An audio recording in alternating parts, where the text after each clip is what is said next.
Hi, thank you for joining me here in the kitchen. My name is Tabea Drebit, and I'm going to share with you some of the natural treatments that we did for my mom when she was sick. You've already probably listened to her testimony of her going through COVID-19, and now I'm going to share with you some of the simple remedies that we did at home to try to aid her body in helping her recover. These are not necessarily COVID treatments, but these are natural things that you can do at home for a flu or for a cold to aid your body as needed. So I'm going to talk to you about some of the more complicated herbs, the ones that you would say are not as most common, or the ones that you maybe don't see in your kitchen in a minute. But I'm also going to tell you that there are many very beautiful herbs that God has created for us that you will find in your kitchen. So when my mom was sick, I was looking in the kitchen to see what can I find to help her, and I had a whole bunch of herbs lined up in the kitchen that we were using, that I was growing. And I had sage growing, I had oregano, I had some rosemary and thyme, and a whole bunch. So I thought, I wonder if these herbs are helpful. So I started researching it, and sure enough, these herbs are very helpful for flus and for respiratory issues in particular. So I have some of these herbs lined up here on this dish, and I wanted to talk to you about some of their really beautiful healing properties. So the first little herb here I have is sage. These are very young sage leaves. My sage leaves are much larger, but nonetheless, this is often called a thinker's tea or a throat tea. And the reason for that is because it is antibacterial and antiseptic. So antiseptic is actually antifungal, antibacterial, and antiviral all in one. So it's a really nice herb right there. And it's also high in vitamin A, vitamin K, and vitamin C. So this herb helps coat your throat when your throat is sore or scratchy. It will help coat it and help you not have so much pain or feel discomfort. So the next herb I have here is oregano. So oregano is very common for fighting viruses and things like that. You may know of the oregano oil, which I have used many times to fight off any flus or colds that I have had coming on, and it did a very good job fighting it off. So oregano oil or oregano herb is also very good at fighting off fevers or respiratory issues, so I would definitely recommend that herb. So the one right beside here I have is thyme. And thyme kind of surprised me because I hate thyme, and I did not think that it had any benefits whatsoever other than making food taste really bad, just the way my taste buds work, I guess. But surprise, surprise, it's very good. So it is an anti-spasmodic. So if you're coughing really a lot and you can't seem to stop, it's hurting a lot, that would be something I would use to help calm down your irritated muscles that are causing the spasmodic coughing. It's also anti-inflammatory and anti-mucus. So it helps take away the mucus that's building up in your lungs, and it helps take care of that white coating that might be on your tongue while you're sick. It's also something that's not necessarily for sickness, but it can help, not necessarily for a flu, but it can help with the flu situation, which is its antidepressant. So that might be nice if you're not feeling really good and it's taking a long time to get better and you're starting to have bad thoughts, which can happen when you're sick. Antidepressant might help with that as well. So then we have rosemary here, which has quite a lot of properties. It is anti-inflammatory, antispasmodic, antibacterial, antifungal, and antiviral. So it's got all your antis right in there. And it has also high vitamin A, vitamin C, and it helps with the fever, the shivers and the aches that you might get right away when you're getting a fever. So that helps soothe any shivering or something like that. Antimicrobial is great if you have any issues with parasites or anything like that. This would help clean that out. And then the next one top on the list is mint. So right here I have spearmint, but peppermint, any type of mint would be really good. And mint is a dilator. So what that does is it dilates your pores and helps you sweat or helps you relieve a high fever. It helps you clean out your sinuses. It helps, keep things moving, helps your blood move. So that one's a really good one as well, as mint. And then the last one, which isn't really for flu, but it's really high in vitamin K1, and that is parsley.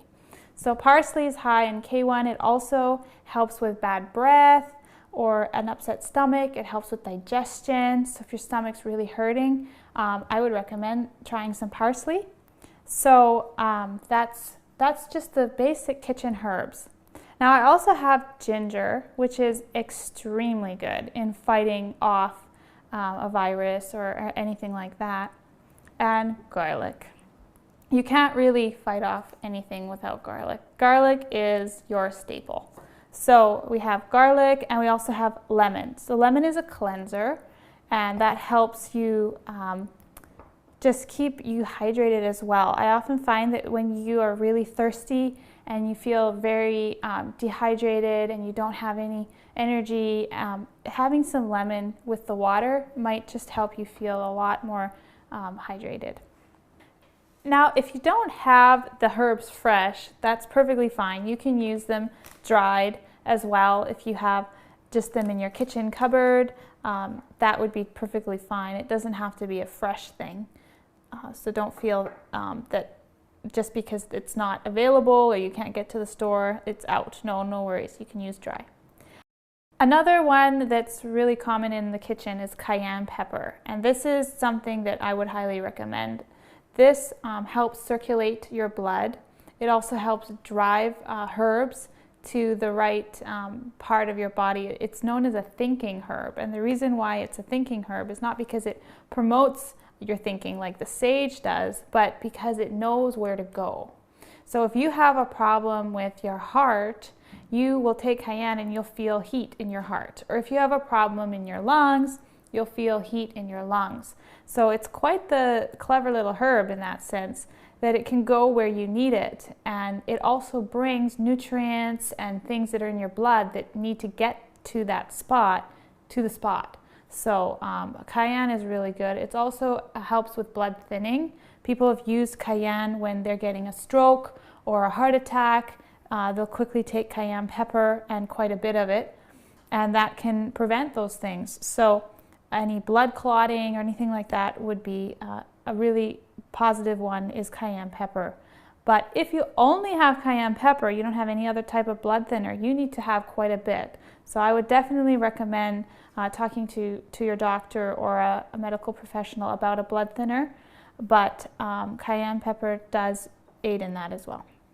Another one is turmeric. So turmeric powder, the little yellow stuff that dyes your blender and all your kitchen stuff, if you have the fresh stuff, this is also really good. It's anti-inflammatory. It's one of the strongest anti-inflammatories that I know of that's a herb, is turmeric powder. So that can help when you have a problem in your body. The first thing your body does is it brings blood to that spot, or it brings nutrients to that spot, and that can cause inflammation. And sometimes it's not helpful.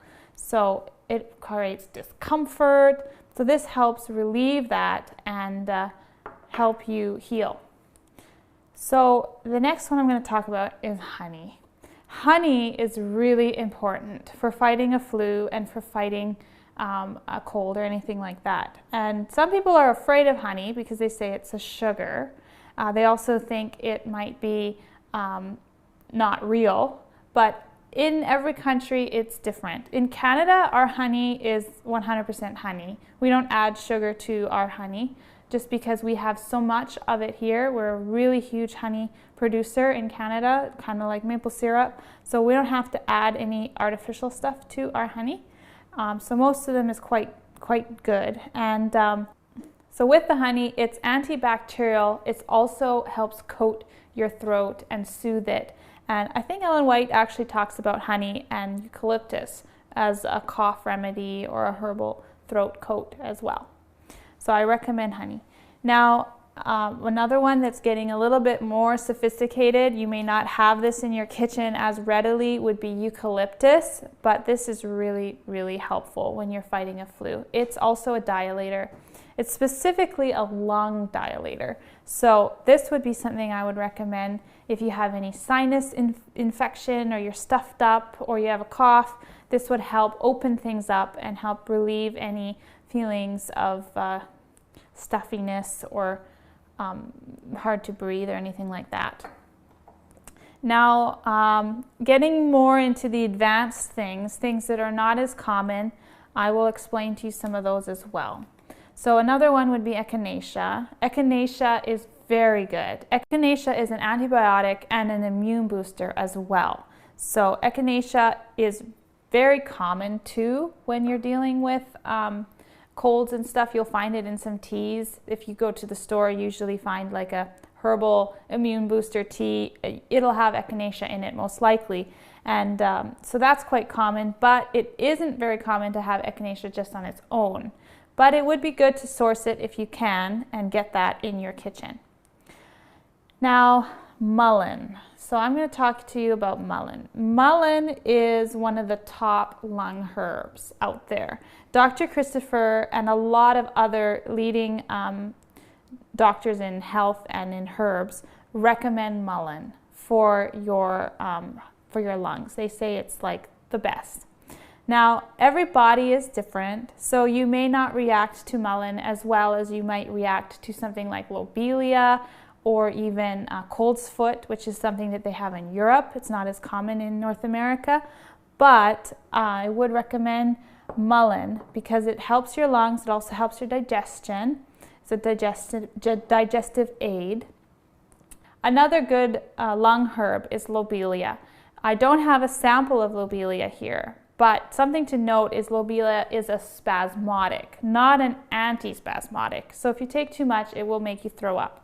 But it is quite powerful herb, and I know Jethro Kloss in his Back to Eden book has a little testimony there of somebody who was dealing with coughing, chronic coughing, and was helped with lobelia herb.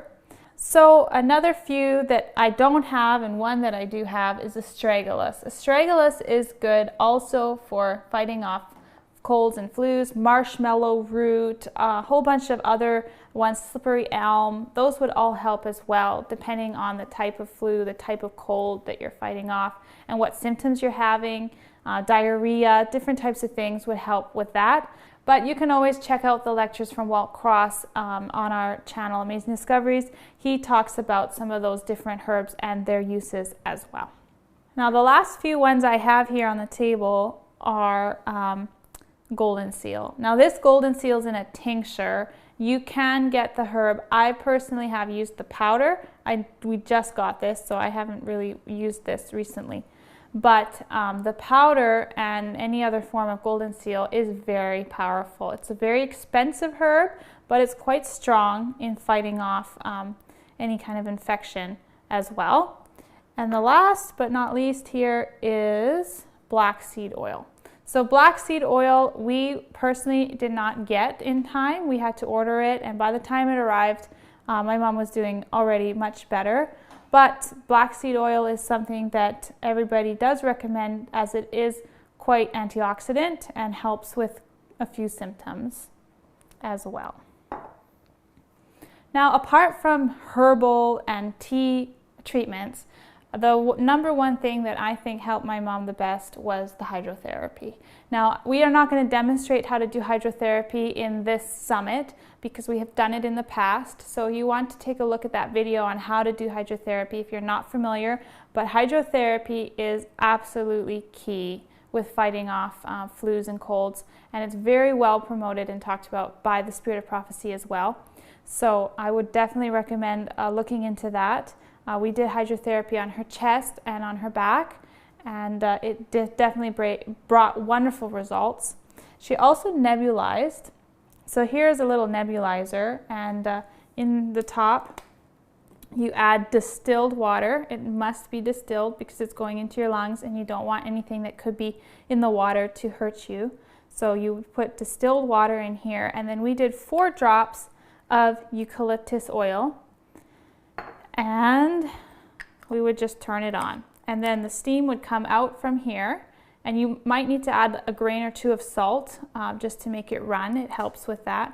And then the steam comes out here. It's not hot, it's not cold, it's just steam that comes out, and you inhale that, and her oxygen levels would go up from 92 all the way up to 98 just by nebulizing with some eucalyptus oil.